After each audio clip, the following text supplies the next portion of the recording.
Imagine a country on the brink of transformation, a nation where hope flickers like a candle against the wind of corruption and imperialism.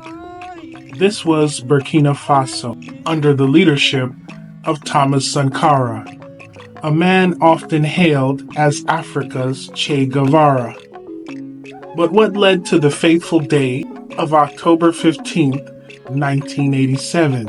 What events spiraled into a moment that would change the course of a nation's history forever? In the early hours of that day, Burkina Faso was a divided nation.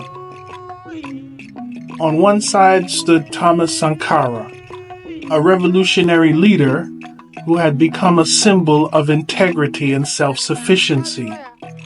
On the other side was Blaise Compaoré, a former ally who had grown increasingly disillusioned. What happened to turn comrades into adversaries? Was it ambition, ideology, or something deeper? As the sun rose over Ouagadougou, the tension was palpable. Thomas Sankara had implemented sweeping reforms, land redistribution, a robust vaccination program, and a campaign for women's rights. But these changes had made him enemies, not just among the elite, but also among foreign powers, who felt threatened by his anti-imperialist stance. Were these reforms too radical? Did they provoke a backlash that Sankara could not foresee?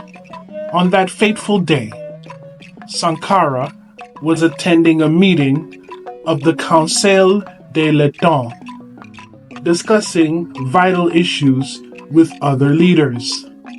The atmosphere was charged, filled with the weight of political maneuvering and the uncertainty of alliances.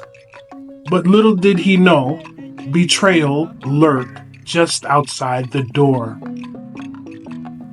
What could have prompted Compaoré to take such a drastic action against a man he once called a friend? Was it merely a power struggle, or did deeper political motivations drive him?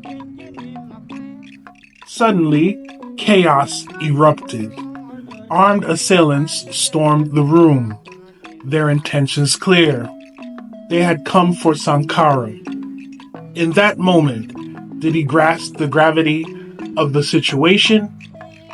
Witnesses would later recount the horror of the assassination. Gunfire rang out, panic spreading like wildfire. As the assailants singled him out, what went through his mind? Did he think of the people he had fought for?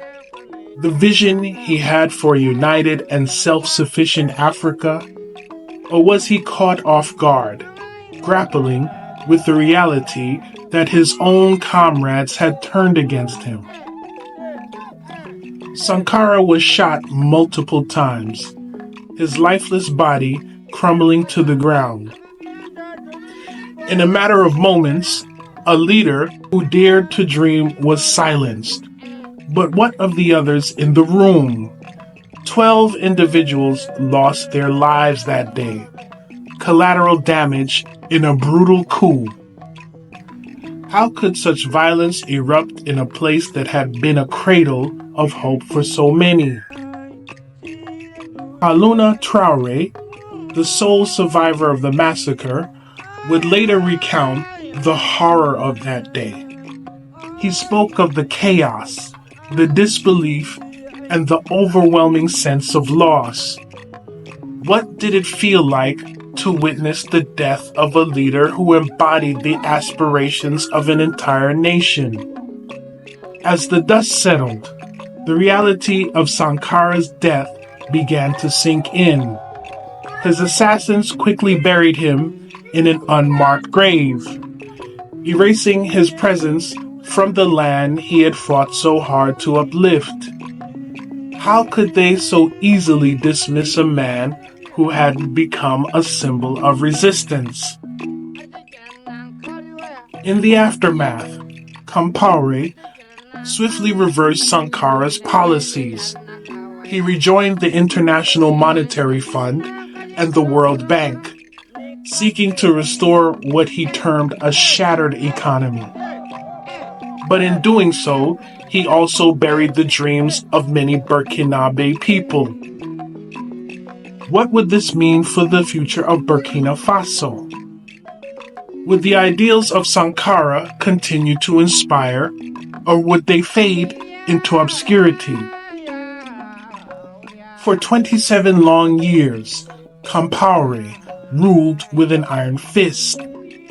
But the spirit of Thomas Sankara refused to die. His legacy lived on in the hearts of those who had believed in his vision.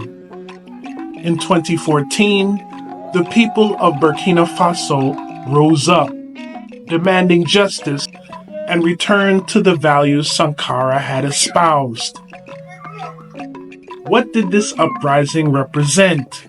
Was it simply a quest for justice, or was it a resurrection of Sankara's ideals? Today, as we reflect on the assassination of Thomas Sankara, we are reminded that his story is not just one of tragedy, but of resilience. His life and death continue to inspire movements for justice across Africa and beyond. What can we learn from his legacy? How can we, in our lives, carry forward the flame of his vision for a just and equitable society? Let us remember Thomas Sankara, not only as a martyr, but as a powerful reminder of the ongoing struggle for dignity, self-determination, and the relentless pursuit of a better world.